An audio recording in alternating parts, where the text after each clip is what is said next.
Welcome back to my channel Jibon Kahini blogger 07। বন্ধুরা, তোমাদেরকে আবারও নিয়ে চলে আসলাম একটা নতুন সবজি।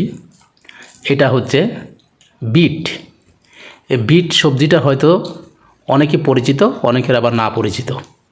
বিট ফসলটা মানব দেহের জন্য অত্যন্ত গুরুত্বপূর্ণ একটা ফসল বা অত্যন্ত গুরুত্বপূর্ণ একটা সবজি। বিটের জুস মানব দেহের ভিতরে বা মানুষ যদি জুস করে খায় তাহলে তার অনেক উপকার আসে।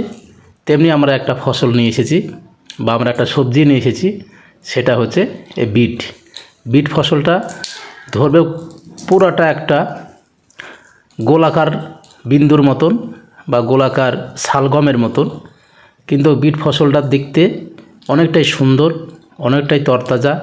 এর খাবার এবং সেন্ট বা গন্ধ অনেক সুস্বাদু হয়ে থাকে। বন্ধুরা, তোমাদেরকে দেখাচ্ছি সেই বিটের ফসল বা বিটের সবজি।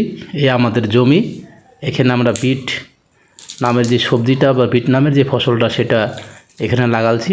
বন্ধুরা, তোমরা দেখো কত সুন্দর হয়েছে আমাদের সেই বিটের ফসল বা বিটের গাছগুলা।